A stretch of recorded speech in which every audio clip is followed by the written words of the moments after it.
What is going on, all of you Hyrulean heroines out there in the world? I am Mega Am, so thank you for watching this review video, whether you are a new or returning viewer. Appreciate you stopping by for this video, and I am finally today talking about my time with the Legend of Zelda Echoes of Wisdom, the newest release in the Legend of Zelda franchise as of this recording. The newest top-down Zelda game in arguably over 10 years since A Link Between Worlds. And the first time we actually get to play as Zelda as the main character, excluding I know this is CDI games, excluding those. The first game were officially by Nintendo where she is the main protagonist. So just to kind of go into this, this was this is my failed recording. I'm going to delete that. Just to go into this, I want to talk about my kind of experience with the game. I'm going to start off with, it's going to have to be light spoilers. I'm going to be covering the things in the trailers leading up to this because I feel like there's a lot of interesting gameplay elements there that I don't know. If you want to avoid any spoilers at all, just don't watch this review video. I'm going to try to keep it as light spoilers as possible and then save the specifics for the spoiler part after the fact. So let me start a new save file here. We're not going to get to play as Zelda for a bit, but I at least want to discuss as I go through. Yep, like I said, Zelda is the titular protagonist of the game. You do start off as Link here. Interestingly, fully upgraded. It's a kind of an interesting way to start the game. I don't think Zelda's ever done that I can recall. Let me know if you recall in the comments below. To start off as like a fully powered up character, right? It's fun when games do that. But eventually you do get to play as Zelda. And what's great about playing as Zelda, right? I could see the argument that people would want her to play similarly to Link, right? But in my perspective, like, what's the point? You know what I mean? Like, to be able to play as Zelda and have her be like a very different gameplay style, I think makes her unique, because otherwise, you know, why not just have it be Link playable at that point? Why have her play exactly like Link? So that's at least my perspective on the situation.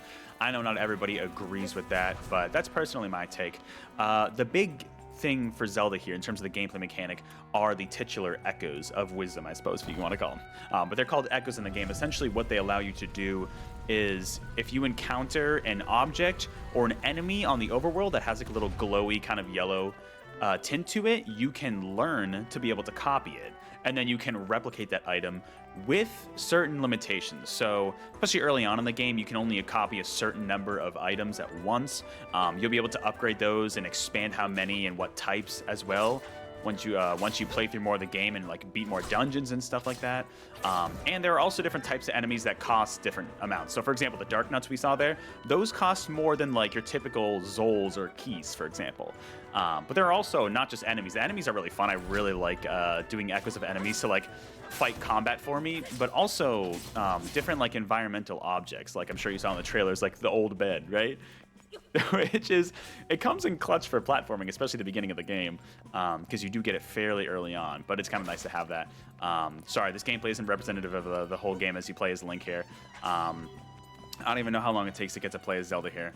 But, you know, the Echoes are an interesting gameplay idea that I think, when done right, they work pretty well, and they allow for some interesting puzzle solving. And like the combat situations, I feel like I was just spawning a lot of enemies and sitting around waiting for them to attack. But you know, especially puzzle solving can be pretty fun. But it's fun to see like classic Zelda enemies that you've seen in games prior be like controllable and like fight for you. Like, that's super cool. But yeah, I do have a big issue with the Echo system, unfortunately, and I know not everybody has this complaint. It's a personal complaint of mine. It regards the discoverability of Echoes. So I would compare learning Echoes to like almost like filling out a Pokedex in a Pokemon game. There are so many Echoes. I feel like there's got to be at least 100, if not more, Echoes in this game between enemies and like objects that you find around the world that you can utilize and create copies of. The issue I find is the UI. Now, if you've played Tears of the Kingdom, the selection of Echoes is similar to with that game. We are fighting Ganon at the beginning of the game, which is kind of funny. It's similar to the fusion ability in Tears of the Kingdom, like if you remember, where you would fuse items to your arrow, and like just the menu for it wasn't the most ideal. It was a little kind of just like cumbersome to navigate. Now granted, it's similar for the Echoes in this game with like the quick select. You have different sorting options, like you can sort by your most frequently used, your most recently used, the cost, like I mentioned earlier, with like there's different objects and enemies cost different amounts to be able to use. So there's definitely part of that as well that you can sort by. So it's a few different sorting options, which is great, but it's still kind of limited. You can go open up, essentially, it's a notebook, like a list menu of all the different echoes that you've had before, and be able to select from there. But I just still just find it so cumbersome. The thing is, I don't know how they would have solved that issue. Like maybe you could have some like presets that you could choose from, but then again, that's also kind of like the most recently used, right? So I don't really know how they would have solved for that. But it was a little cumbersome to navigate the echoes. That is my biggest complaint with this game. Another potential complaint regarding the presentation. I mean, personally, I like the art style a lot in this game. I know it's a little contentious, carried over, of course, from the Link's Awakening remake on the Switch. I like the art style. I think it's cute. I think all the characters, especially Zelda, look adorable. The performance isn't the best. Now, granted, it's not bad.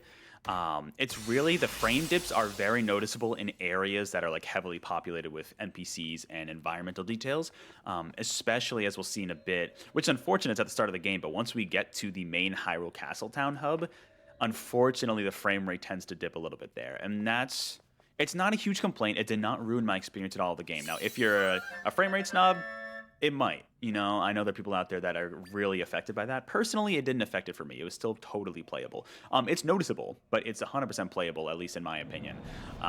So that's a minor nitpick. My biggest complaint, like I mentioned earlier with this game, is the echo ability, just like the navigation of the UI. It's unfortunately, it might be an unsolvable problem. Like maybe presets, like I said, would help fix that, but I don't know how much I think it's just the issue of having that system be in place and having so many different types of echoes, which is cool, but at the same time, the UI and discoverability of them. I feel like I also stuck to like the same 5 echoes once I got used to them. I feel like I didn't experiment with too many, and that might come down to just my play style as a player, right? Rather than just the design of the game. But I kind of wish they had more of a purpose for a lot of specific echoes to be used. So I don't know. It is what it is, but definitely some nitpicks there with the ecosystem. But it's a really cool idea overall. Now there are 2 other main abilities that Zelda has. The echoes are the big one, kind of comparable to like the Ultra Hand, how important that was in Tears of the Kingdom. But there are a couple more that were in the trailer, so like I said, do not be watching this if you don't want any spoilers in the game. I'm talking about stuff in the trailers here.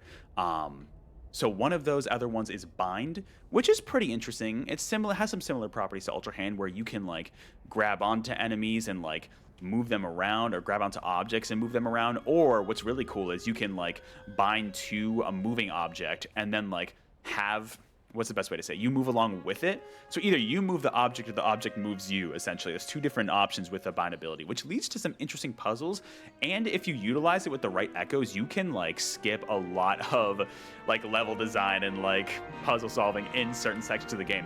There is no necessarily one way to solve every puzzle in this game. It's not as open as something like Tears of the Kingdom, but there are definitely a few ways, especially utilizing echoes and bind abilities, to be able to do that. So bind is an interesting one. I think it's a little more focused and concise than the echoes.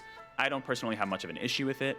The final ability that Zelda can get, which like I said earlier, Zelda doesn't really play as Link in this game, right? Except for the Sword Fighter ability, which is limited by a gauge that you can upgrade over time, but it kind of runs out slowly the more you use it. But essentially, you turn into Link with his abilities. Like, you have the Roc's Feather equipped, so you have a better jump, which I did use for a lot of platforming early on. You have, you know, a sword, you have a shield, you have a bow and arrow, and bombs that you can upgrade more and more, and you can upgrade that meter that slowly depletes more and more as you play through the game. There are different collectibles in the overworld that allow you to do that. Speaking of the overworld is huge. This is definitely the biggest top-down Zelda game overworld we've had. And for the most part, I feel like they do a decent job of filling it with like explorable stuff, like caves you can go into, all sorts of collectibles. Like I mentioned, there are collectibles that help fill up, you know, like upgrade some of your equipment, upgrade that sword fighter gauge that you get. There are different collectibles that are optional too, and just kind of like fun little exploratory things. You get pretty minor rewards for it. I'll save those for the spoiler section, specifically what those are, because I don't think those were in the trailers, so I won't say anything there. But they do a decent job of filling the overworld with stuff to do. There are a lot of locations and biomes to explore. Several dungeons in this game for sure, which is nice to see, kind of the really traditional style. I know Tears of the Kingdom kind of had dungeons, but this is definitely more dungeons in the traditional sense. Pretty similar to something like a Link's Awakening, where they have the 2D sections mixed in as well, which makes it refreshing. They were all good. None of them were bad. There were some that really stuck out to me as being some of my favorites, but they were all like baseline good dungeons, I would say. So that was really cool to see. And yeah, they fill NPCs in the overworld, have stuff for you to do. The things they take from the Breath of the Wild Tears of the Kingdom kind of design mentality for and applying it to this game, it made sense because Nintendo wanted to bring over some fans who maybe jumped in with those games and were like, okay, well, we want to make a new top-down Zelda game. How can we make one of these types of games sell better? Bring in some of those design mentalities. You can see the performance dipping a little here, unfortunately. My big thing that's great that they brought over from those games is the side quest management is so much better in this game compared to all other top-down Zelda games. Because, you know, in previous games, you'd have like a kind of ambiguous fetch quest or something like that that you wouldn't really be able to keep track of very well. Even some of the old 3D games. But here, they literally take the system from Breath of the Wild, Tears of the Kingdom, where you can track multiple side quests at once. They kind of tell you where to go generally to do said side quests, which is great. You know, to be able to carry those over. You can also like mark stuff on your map with stamps that you can. It's a little limited, but still like you can in Breath of the Wild, Tears of the Kingdom. So there are, especially regarding the map, a lot of really good features they bring over from those games, which is honestly great to see. I'm trying to see if I missed anything here. The story is nothing super crazy to write home about. The lore implications are interesting, though, in certain aspects of this game. This game really does have its own unique sense of some of the Zelda lore, which I appreciate. Of course, I'm not saying anything in this part of the review. I will save that for later. There's our dad. What's up, Dad? So yeah, unfortunately, you're not going to get to see any Echo gameplay of this. It's just like the game takes a while to really get into it. It builds a little into the story, but nothing crazy to write home about in terms of the story. But then again, I feel like top-down Zelda games haven't usually had crazy lore implications. Some of them maybe, but if you really dig in, but nothing too crazy here. But the characters are fun. You know, they have like witty dialogue, sometimes some puns and stuff, but definitely fun to see overall. What's really cool, some of the NPCs, they bring in, and we saw this in one of the trailers, so I'm gonna include it here, but like we saw so many different types of like races we've seen in previous Zelda games. Like, of course, the Gerudo, I love the Gerudo. We saw the Deku Scrubs in some of the trailers. My favorite thing is we get both types of Zora, like the old school Zora, and then the new ones from like starting with like Ocarina of Time and kind of Breath of the Wild, Tears of the Kingdom, which is just really cool to see. And the story behind that's really fun. I won't spoil that part, but that's a really fun dynamic how they have that. So it's really cool. The Gorons, of course, it's really cool to see different elements of, it's really an amalgamation of different elements from previous games kind of combined into one, which is really cool to see. I really like how they all mended it together here. I will say the final boss was pretty cool. I personally liked it. The final dungeons was a little anticlimactic, but like the final boss itself was quite fun. Personally, I thought. I won't, of course, say any details on there, but I thought it was pretty fun. And like I said, the lore implications were definitely interesting there. Definitely makes it stand out from other Zelda games in that regard. But I mean, pretty much, I think I covered. Oh, okay. One thing I missed that they showed off in the trailers are the automatons. So there's a certain character you can go to in the game, and you can build these like little like robotic creatures that essentially like are different items you can use, right? Unfortunately, I really didn't use them.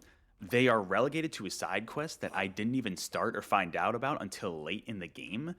And it's, I don't know, it felt like a bit of a throwaway. I don't know. I really didn't experiment with them, so I can't really say.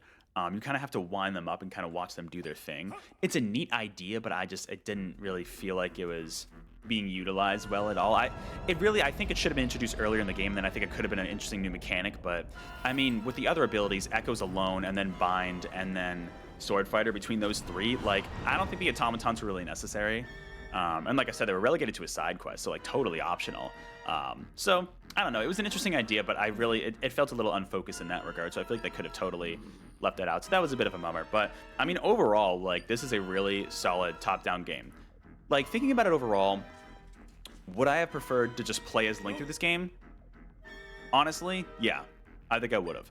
But then again, the fact that they make Zelda feel unique in her own way, like, she's not like bad to play as. She's a really fun character to play as in her own right. I did have the major issue I had was with kind of the discoverability and maintenance of the different echoes you get. I mean, that's just kind of a tough problem to solve, but it did kind of hinder my experience with the echoes a little bit. But with her other abilities combined, and like the fact that she can kind of temporarily become Link, you know, was an interesting idea how they balanced that while still allowing for players who wanted to play as Link to be able to have that gameplay style in the game at some point. It was still really cool to see that option there, you know, but it's definitely, yeah, like, would I prefer to play as Link? Sure, but I'm just really glad we got to play as Zelda. And the fact that she is unique, they highlight her as her own character that is detached from Link, her own hero. Because Zelda, I mean, she gets her time in the spotlight, but it's always been as a supporting character. It's great to see her take the main role because she is more than capable enough on her own. One thing I didn't actually talk about, the big thing, is the whole still world idea. That is pretty much think like the Dark World from A Link to the Past, similar, or like Low World from Link Between Worlds. Pretty similar vibes there. Which is a really cool. You get to explore certain rifts. They call those big kind of purpley things. You get to explore those different gameplay elements and be able to like navigate and collect different things. Sometimes to get to a dungeon, you got to navigate some of those. And it's kind of like an inverted world almost. Like you'll see like terrain that's like tilted on its side. You're like platforming on like the sides of trees. It's hard to describe without seeing it in motion, but it's pretty fun. It's how they do that, and it adds a little like platforming challenge in there for sure. A lot of those are definitely platforming challenges that, you know, also require the use of your echoes to navigate, and I think that's pretty cool. You know, it definitely adds some variety, and there are some optional ones you can solve for as well. At least I think they're optional, because you'll get like upgrade points and stuff from doing some of the smaller ones. No, Zelda, she got locked up. So it's definitely like, that was a pretty cool gimmick, and that also made, you know, the overworld not super tiring because it added some like exploration variety in terms of environments there, which is really nice. So it's, you know, this game does have a lot of variety, which I appreciate. I think due to that variety, especially with like regarding like stuff like the automatons, I feel like it becomes a little I feel like it becomes like a little unfocused as a result. It just is minor, like slightly unfocused in certain gameplay aspects. Like they were almost like a few different gimmicks they really tried to throw in here and kind of see what stuck. And I think the echoes did. They were managed a little better in terms of the UI. I think it might have been, at least for me, more enjoyable. The other abilities Zelda had were quite good. The automatons, yeah, kind of, I don't know. There was some stuff that like could have definitely been left out and maybe made more focus. Oh, what up, Try? So there's definitely some things, like it's not a perfect game for sure. I would still say it's definitely in the upper half of my favorite top-down Zelda games for sure. It's just the innovation with like the creativity with the different echoes and like being able to utilize those. The fact that you can utilize them for both combat and like exploration is really, really cool. I think they did a really good job of balancing that with especially specific echoes. I just think the discoverability of them could have been a little better, but then again, I don't know how you solve for that. And yeah, I don't know, like the side quest management was really fun. I ended up going after a lot of the collectibles in this game after the fact, just because it was fun to explore the overworld. It was fun to kind of get the different side quests done. I'm usually completionist, so I tend to go for that stuff.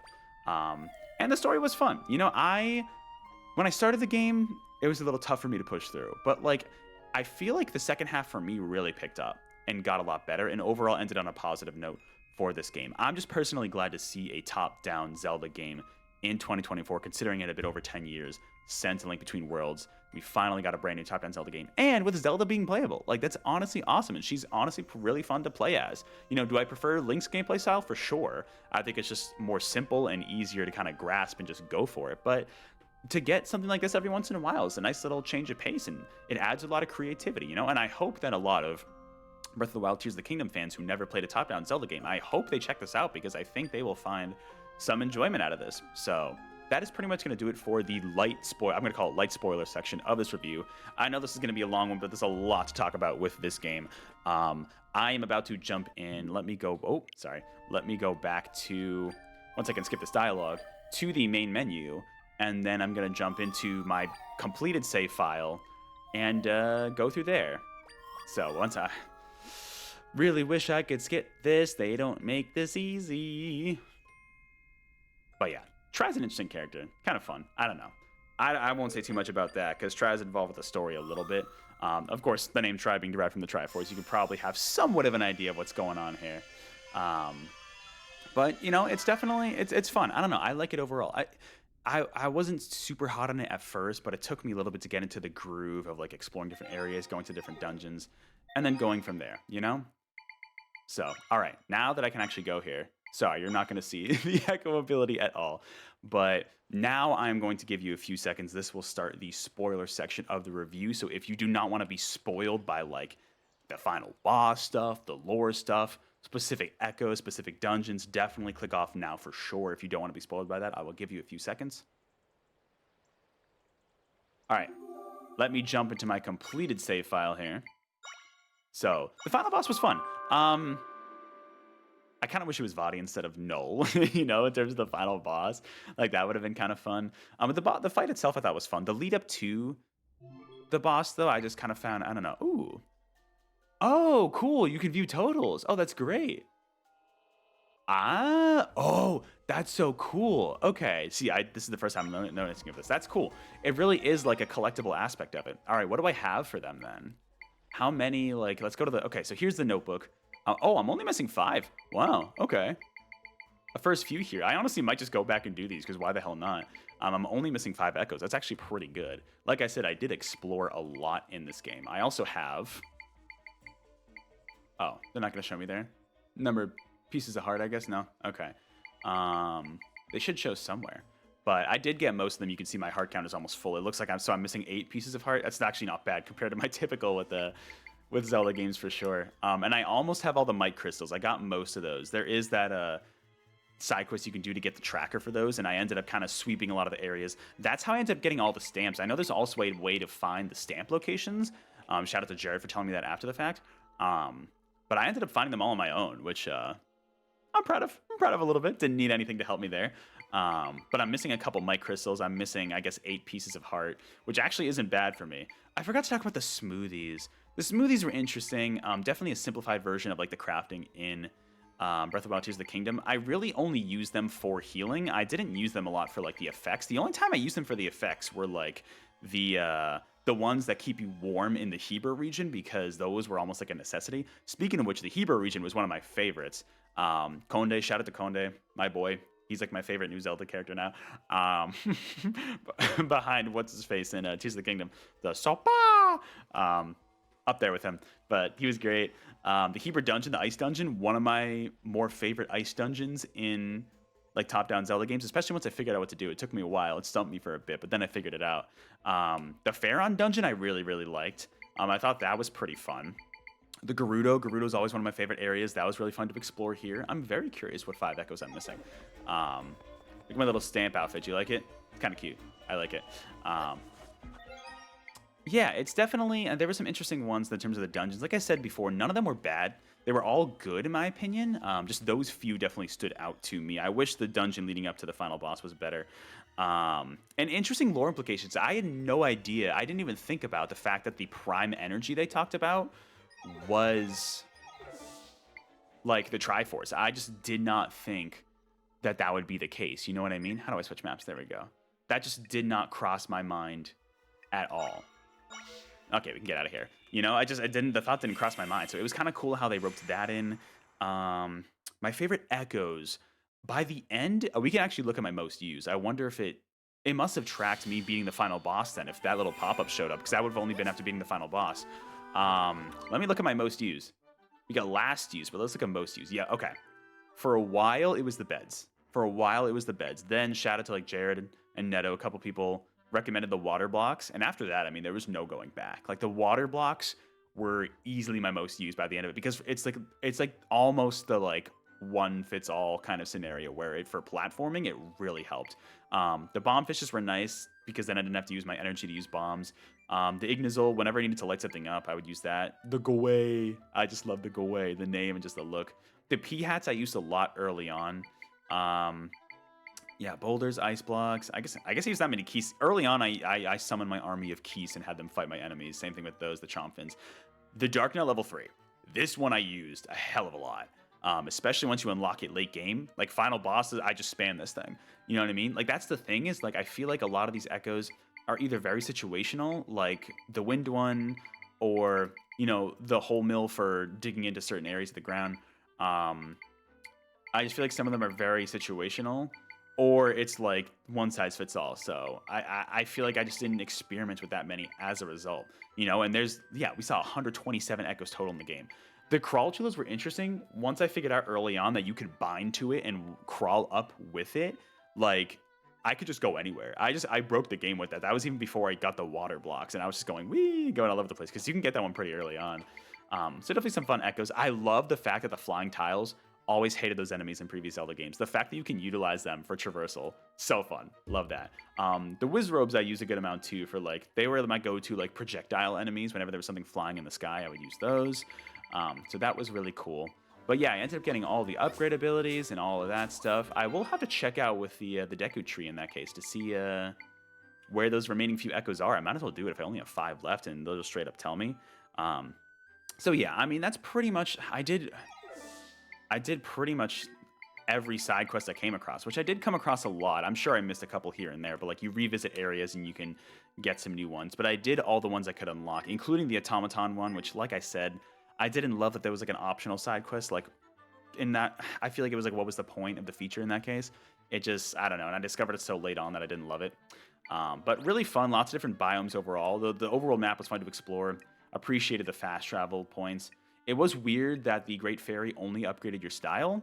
That kind of threw me off for a bit, but once I figured that out, it wasn't too bad. I did fully upgrade it so I could hold up to, I think it was 5 total pieces of equipment, so that was good. But yeah, like overall, like really solid game. A lot of good ideas here. I have that complaint about the echoes, which unfortunately is a big part because it is the main gameplay element of this game. I know not everybody's going to agree with me on that, but it really did impact my enjoyment of the echoes in total. But the thing is, I think about it, I'm like, how would they have solved that?